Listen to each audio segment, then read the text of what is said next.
बेटा next topic हमारा goods given in charity, यानी कि हमने कुछ goods as a charity donate कर दिया, इसका आप गुड्स गिवन इन डोनेशन भी कर सकते हैं। गुड्स गिवन एज चैरिटी, तो देखिए जो चैरिटी है हमारा एक एक्सपेंस है, और हमने पढ़ा था all expenses will be debited, means charity account debited. Goods क्या होंगे यहाँ पे, यहाँ से गुड्स आपके पास से जा रही है गोज आउट, तो इसको करेंगे हम debit, charity account debit to purchase account. तो ध्यान रखना ऐसी जितनी भी चीजें हैं जिनमें गुड्स हमारे पास से विदाउट एनी कंसिडरेशन जाती है, जब सेल नहीं करते हैं लेकिन गुड्स फिर भी हमारे पास से गोज आउट होती है, जा रही है आउटगोइंग, तो सबकी सब चीजें परचेज अकाउंट से लिखी जाएंगी, ना कि सेल्स अकाउंट से। क्लियर है? Being goods given as charity.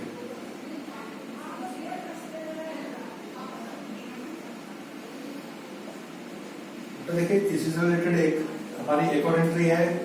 कभी कभी हम क्या करते हैं कि अपने गुड्स का कुछ पार्ट एज ए सैंपल लोगों को हम डिस्ट्रीब्यूट कर देते हैं फ्री में विदाउट एनी पेमेंट। ठीक है, तो ये क्या है, इसको हम सैंपल बोलते हैं, इसकी भी एंट्री होती है। ये आप कर रहे हैं अपनी कमोडिटी को, अपने प्रोडक्ट को एडवर्टाइज करने के लिए ना, आप उसका एडवर्टाइज करते हैं, तो उसके लिए एंट्री बनेगी। देखिए बेटा गुड्स गिवन या डिस्ट्रीब्यूटेड, आप गिवन लिख लें या डिस्ट्रीब्यूटेड लिख लें, एक ही बनता है ना बेटा, एज फ्री सैंपल। ठीक है, तो आप लिखेंगे बेटा एडवर्टाइजमेंट अकाउंट डेबिट, जो फ्री सैंपल आप दे रहे हैं ये आपका एक एडवर्टाइजमेंट है, यानी आपका एक एक्सपेंस है, और सभी एक्सपेंस डेबिट होते हैं, तो आप इसको एडवर्टाइजमेंट लिख सकते हैं, बेटा सैंपल भी लिख सकते हैं। तो अब देखिए अगर हमने एडवर्टाइजमेंट में पैसा दिया तो हम लिखते कैश, हमने क्या दिए हैं गुड्स, और टू परचेज अकाउंट। फिर से वही बात कि गुड्स हमारे पास से गई है विदाउट एनी कंसिडरेशन, तो एंट्री परचेज अकाउंट से बनेगी, ना कि सेल्स अकाउंट से। Being goods distributed as free sample. ठीक है, सिंपली आप लिख सकते हैं goods given in advertisement. Clear है बेटा? चलिए नेक्स्ट लिखते हैं।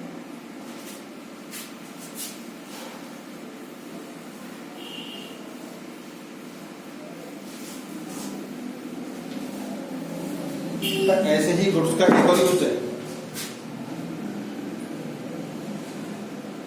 Goods taken by proprietor.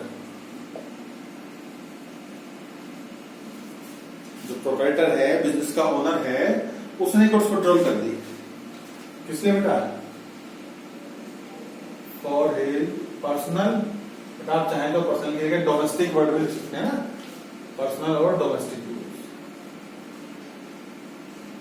बेटा उसने अपने निजी या घर के यूज के लिए क्या करा, बिजनेस से गुड्स कंट्रोल कर ली। तो बेटा हमने पढ़ा है कि जब प्रोप्राइटर बिजनेस से कुछ कंट्रोल करता है तो इसको हम पढ़ते हैं ड्राइंग। ठीक है, ड्राइंग भी हमारा एक एक्सपेंस है, लॉसेस के लिए एंट्री बनेगी ड्राइंग्स अकाउंट डेबिट टू क्या लिया बेटा अपना गुड्स, तो टू परचेज अकाउंट। बीइंग बेटा नरेशन यहां से लिखना है, goods taken by proprietor for his personal use, बस आपको इसके पहले बीइंग लिखना, नरेशन आपकी बन जाती है। ठीक है, देखिए नेक्स्ट बेटा ये गुड्स का देखिए बेटा एक और यूज है। कभी कभी क्या होता है कि जिस कमोडिटी का हम बिजनेस कर रहे हैं, जिसमें हम जनरली डील करते हैं, उसी कमोडिटी की हमें रिक्वायरमेंट होती है कोई एसेट को मैन्युफैक्चर करने के लिए, किसी एसेट को बनाने के लिए। जैसे बेटा एक टिम्बर मर्चेंट है, ठीक है, अब वो टिम्बर मर्चेंट है तो यानी कि टिम्बर्स खरीदता है और बेचता है। ठीक, अब उसको अपनी शॉप को या अपने शोरूम को या अपने वेयरहाउस के लिए फर्नीचर की रिक्वायरमेंट है तो फर्नीचर बनवाता है। तो जब वो खुद टिम्बर मर्चेंट है तो क्या करेगा, वो अपने यहां से ही टिम्बर उस फर्नीचर को बनाने के लिए यूज कर लेगा। ठीक है, तो इस कंडीशन में भी एंट्री होती है। देखिए आप गुड्स यूज टू मेक, बेटा मेक लिख लो, कंस्ट्रक्ट लिख लो, मैन्युफैक्चर लिख लो ना, डिपेंड करेगा आप किस टाइप के एसेट बना रहे हैं।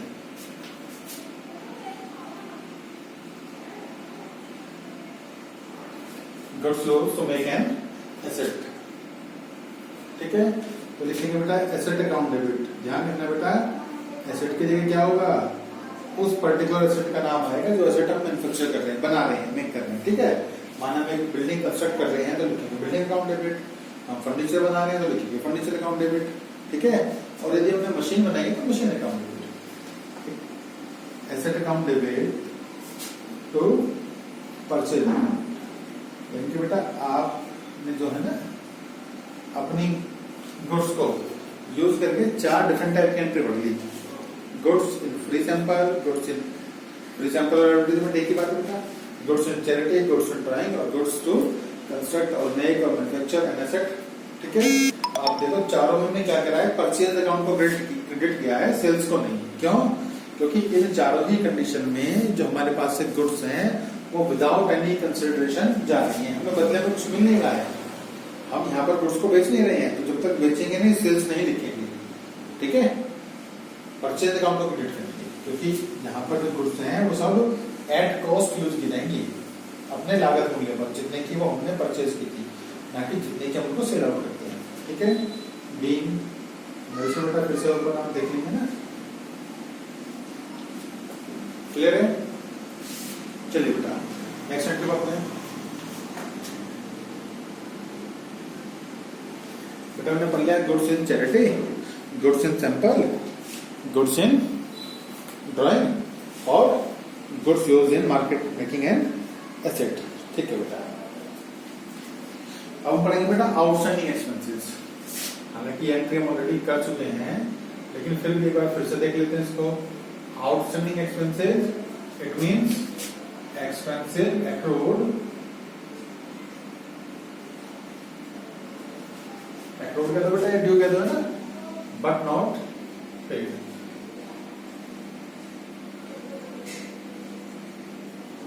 एक्सपेंसेस एक्रू हो गया है लेकिन अभी तक हमने उसका पेमेंट नहीं किया है, इसको बोलते हैं बेटा आउटस्टैंडिंग एक्सपेंसेस, ठीक है। ये हमने पहले पढ़ा, outstanding expenses are those expenses which are due but not paid till the date of account. जिस समय हम अकाउंट्स अपने क्लोज कर रहे हैं, अकाउंट्स बना रहे हैं, उस समय तक हमने इनका पेमेंट नहीं किया है, हालांकि ये एक्रू हो चुके हैं, ड्यू हो चुके हैं, ठीक है। तो बेटा इसके लिए एंट्री देखिए, हम क्या करेंगे, एक्सपेंस को डेबिट करेंगे। बेटा एक्सपेंस कौन सा एक्सपेंस है ये, तो बेटा उसी एक्सपेंस का नाम लिखेंगे जो एक्सपेंस आपका एक्रू है, जो एक्सपेंस हमारा एक्रू है या ड्यू है उसी एक्सपेंस को ड्यू करेंगे बेटा, ठीक है। माना बेटा सैलरी है, salary due but not paid, तो हम लिखेंगे हम सैलरीज अकाउंट डेबिट। ये कमीशन है, commission accrued but not paid, तो कमीशन अकाउंट डेबिट। ये बेटा वेजेज है तो wages accrue but not paid है तो वेजेज अकाउंट डेबिट। ये बेटा इंटरेस्ट है तो इंटरेस्ट अकाउंट डेबिट। ये रेंट है जो एक्रू हो गया, पे नहीं किया, तो रेंट अकाउंट डेबिट, ठीक है। यानी एक्सपेंसेस का नाम लिखेंगे, एक्सपेंसेस अकाउंट डेबिट। देखो बेटा दो तरीके हैं इसको लिखने के, expenses account debit to O/S, बेटा इसको हम पढ़ेंगे आउटस्टैंडिंग, ठीक है, टू आउटस्टैंडिंग एक्सपेंसेस अकाउंट। दोनों जगह बेटा एक्सपेंस का नाम लिखेंगे, यानी salary account debit to outstanding salary account, wages account debit to outstanding wages account, rent account debit to outstanding rent account, ठीक है। एक बात और बेटा, यदि ये एक्सपेंसेस किसी एक ही पर्सन का हम पर ड्यू है, ठीक है, और हमें उसका कोई नाम पता है, तो हम यहाँ पर आउटस्टैंडिंग एक्सपेंसेस सीधे उसका नाम भी लिख सकते हैं। जैसे बेटा रेंट ड्यू हुआ, रेंट ड्यू हुआ तो तय बात है कि हमने बिल्डिंग रेंट पर ली है तो हमें रेंट देना है। अब जो बिल्डिंग में रेंट पर ली है, जिस पर्सन से हम बिल्डिंग रेंट पर लेते हैं या कोई जमीन रेंट पर लेते हैं, उसको हम बोलते हैं बेटा लैंडलॉर्ड। तो हमें पता है कि ये रेंट किसका है, लैंडलॉर्ड का है, तो हम लिख सकते हैं expensive rent account debit to landlord's account. ये भी ठीक होगी और ये भी ठीक है, ठीक है, क्लियर है। बीइंग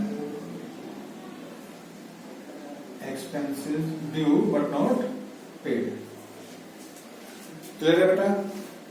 चलिए नेक्स्ट देखिए बेटा, अब हम पढ़ेंगे कि थोड़ी सी ज्यादा इंपॉर्टेंट एंट्री जो हम डिस्कस करने वाले हैं, ठीक है, इसका नाम बेटा ओपनिंग एंट्री। Opening entry. अच्छा ऐसा रफ कर देंगे क्या? चलो पहले इसको रफ करते हैं, थोड़ी ना मुझे जगह स्पेस मिल जाएगा थोड़ा इसको लिखने के लिए, ठीक है।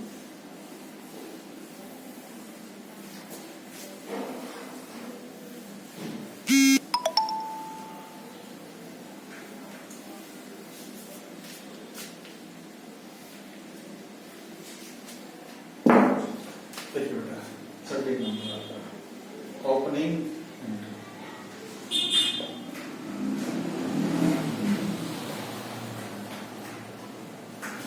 इसके नाम से स्पष्ट है। ओपनिंग माने कि जब हम शुरुआत कर रहे हैं, जब हम किसी चीज को ओपन कर रहे हैं। तो बेटा जब अकाउंट बनाते हैं हम, है ना, अपने अकाउंट्स प्रिपेयर करते हैं, तो जो अकाउंट्स है वो जो पूरा हिसाब बनेगा बेटा 1 साल का बनेगा फाइनली। तो जब हम अपनी प्रॉफिट और लॉस को फाइंड आउट करेंगे at the end of accounting period, जो जनरली हमारा 1 साल का होता है। लेकिन उसके अलावा क्या करते हैं कि time to time generally per month base पर हम अपने सारे अकाउंट्स को हैं उनको बैलेंस करते जाते हैं, क्लोज करते जाते हैं, उनके बैलेंस कैरी डाउन और ब्रॉट डाउन करते रहते हैं, ठीक है। इनके बैलेंसेस ब्रॉट डाउन करने के जो एंट्री आप बनाते हैं, यानी कि 1 मंथ के बैलेंस को नेक्स्ट मंथ कैरी करने के लिए या 1 ईयर के बैलेंस को नेक्स्ट ईयर कैरी करने के लिए, ठीक है, जो एंट्री हम बनाएंगे उसको हम बोलेंगे ओपनिंग एंट्री, ठीक है। एंट्री टू कैरी और to brought forward the balances of last month और लास्ट ईयर, है ना, is known as opening entry. यानी वो एंट्री जो पिछले बैलेंसेस को आगे लाने के लिए बनाई जाएगी उसको हम बोलेंगे ओपनिंग एंट्री। बेटा देखो हमें क्या करना है इस ओपनिंग एंट्री में। आपके पास डिफरेंट टाइप की एसेट होंगी, machine, building, furniture, stock, debtors को हो सकता है कि अलग अलग नाम भी हो, राम, मोहन, सोहन, ठीक है, ऐसे भी हो सकता है। ऐसे बेटा आपका लायबिलिटी होंगी, कुछ आउटस्टैंडिंग एक्सपेंसेस होंगे, लोन होंगे, कैपिटल होगी और क्रेडिटर्स होंगे, ठीक है। तो ओपनिंग एंट्री में क्या करना है, सारी एसेट को अपनी को डेबिट करना है। डेबिट ऑल एसेट्स, जितनी भी एसेट्स हैं वो सब डेबिट होंगी और जितनी भी लायबिलिटी वो सब क्रेडिट होंगी। बेटा ध्यान रखना ओपनिंग एंट्री में हमेशा एसेट और लायबिलिटी ही होंगी, कोई एक्सपेंसेस कोई इनकम आपकी ओपनिंग एंट्री में नहीं होगी। क्यों? क्योंकि उनके अकाउंट को हम आगे कैरी नहीं करते हैं, उनको हम ट्रांसफर कर देते हैं अपने प्रॉफिट एंड लॉस अकाउंट को। लेकिन जितने भी आपके रियल यानी कि एसेट अकाउंट और पर्सनल यानी कि ये हो सकते हैं बेटा आपके लायबिलिटी साइड में यानी क्रेडिटर, लोन वगैरह, ठीक है, और एसेट साइड में डेट वगैरह, ठीक है। तो केवल हम इन्हीं को आगे कैरी करते हैं, तो उसके लिए क्या करेंगे, ऑल एसेट्स, ठीक है, ऑल एसेट्स अकाउंट डेबिट। लेकिन बेटा ध्यान रखना जब आप एसेट्स अकाउंट लिखोगे सब अलग अलग लिखोगे इंडिविजुअली, ठीक है।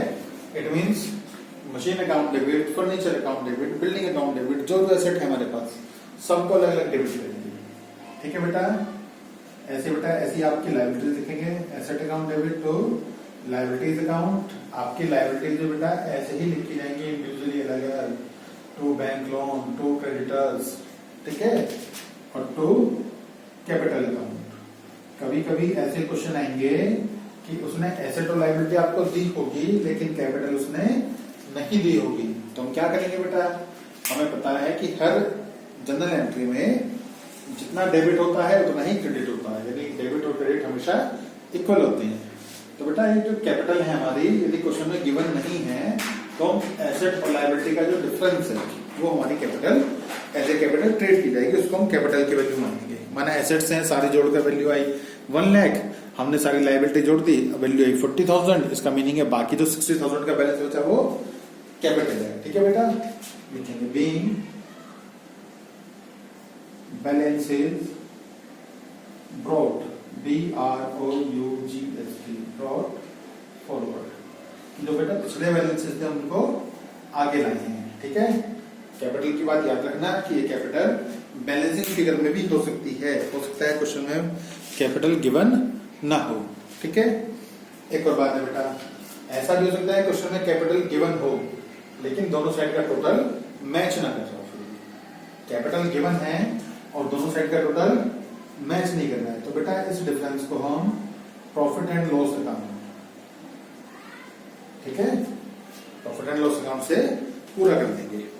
यानी जहां हमें कम पड़ेगा वहां हम वो डिफरेंस की figure profit and loss account में लिख देंगे और दोनों साइड को मिला देंगे। ओके, चलिए।